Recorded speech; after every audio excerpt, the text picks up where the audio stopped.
Hello everyone, my name is Jacob and I want to show you a little trick that I do that I like to utilize in my work when I edit, when I make videos. I love recording my screen and it saves me a lot of time on rendering, on keyframing, animating. Well, I'm not very good at animating, so that's probably the biggest reason why I do this. So, you can basically jump into any software and just record what you're doing, and everything that you're doing looks like an animation. And the cool thing about making these is that you're animating in real time. So you're basically doing something in that software, and whatever you're doing is the final kind of render. I love filming the wireframes inside of 3D programs, but then I've played around with Photoshop and kind of making these organic editing little GIFs, and finding random documents on your computer and filming those and using the text as an overlay. And I made lyric videos that are purely made in Pages. And Blender is a free software, so you can just download that and import some objects into it and record the viewport, and here's your animation. This is just pure real-time animating. Okay, but I do want to show you kind of what I do in practice, so let me open up Photoshop first. Okay, so even these lines already kind of look cool, but we can hide those. And let's import some pictures. And I kind of pulled in some sample ones that I think would work well. So basically, you find what you want to animate, or whatever, screen record. And here, let's do. And the beauty is you could even start recording now. So let's do it. Let's start recording with basically you press Shift Command 5 on your Mac, and you get this prompt, and you can just start recording like this. And you select this record section, not the photo section, because the capture is just a photo. So I don't usually play around with these. I just have them saved to my desktop and you can record. Let's see what we can make here. So I love using the magic wand. Okay, let's rasterize these. And this is already, an animation right here. Even the movement of that is already being recorded, and you can use that. Okay, so this is kind of neat. Even that, just a little GIF. That's cool, and that would be hard to do in like After Effects or something. I don't know how I would do that. And you can put other stuff under him, so you can bring in another picture.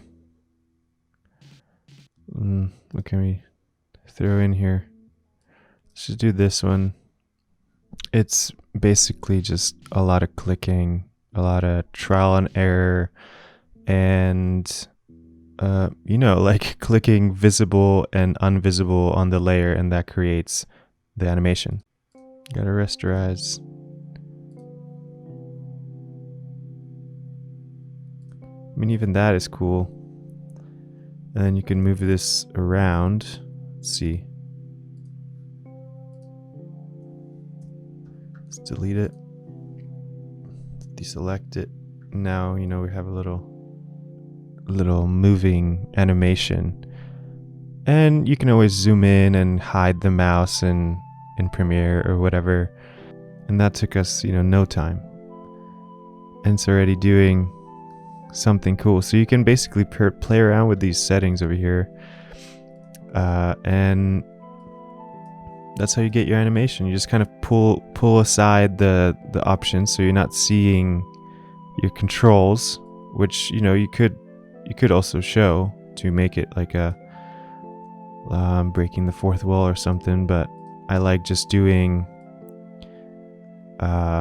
sometimes the mouse is a problem, so you kind of have to mess around with how you adjust, how to like set up your screen in a way where you can get away with hiding the mouse. So right now the mouse is out of the way, and it's only going to be like this basically.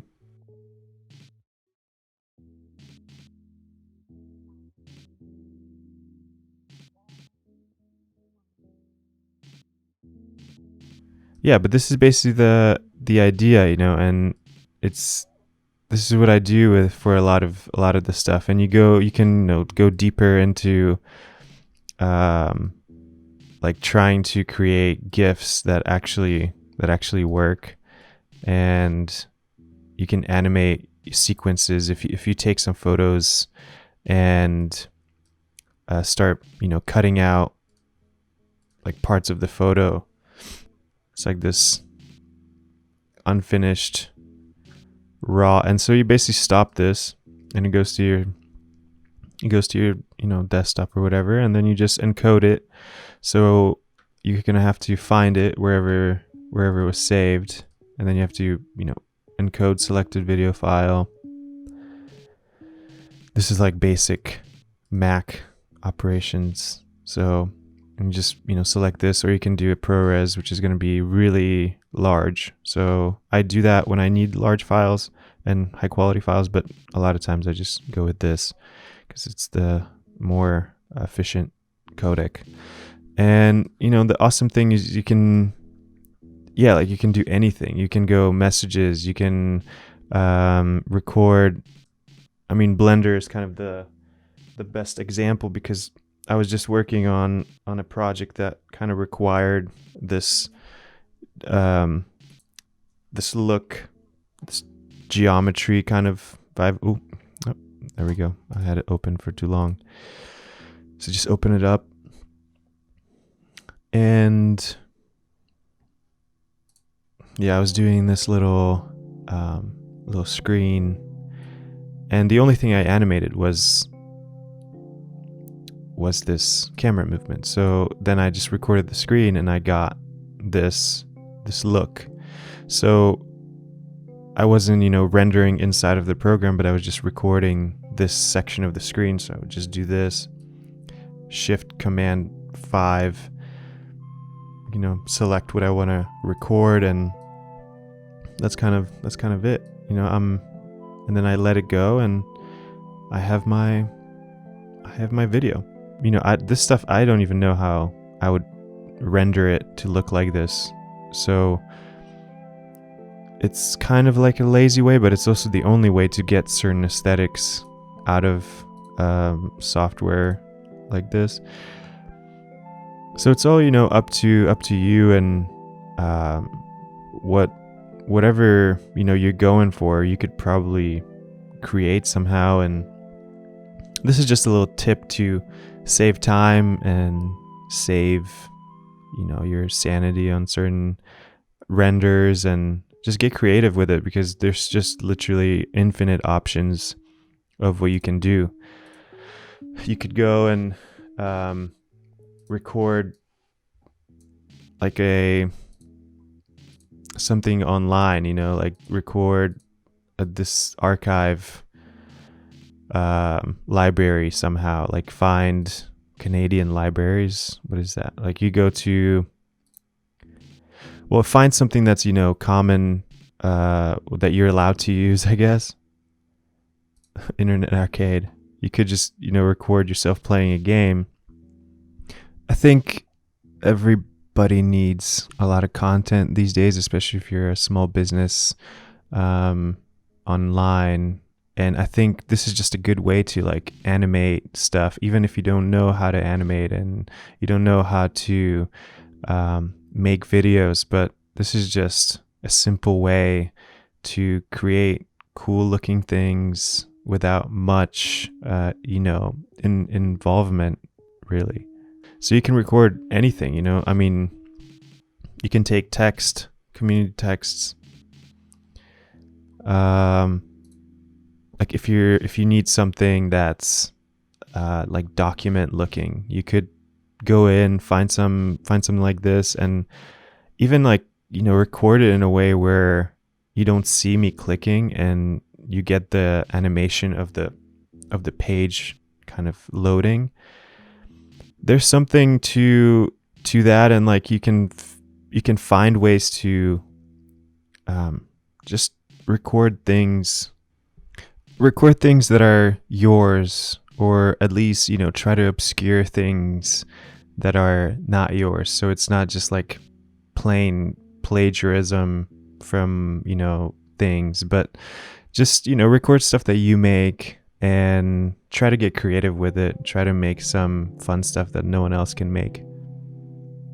And now I'm just rambling. I don't know. I think you guys get the point. It's very fun.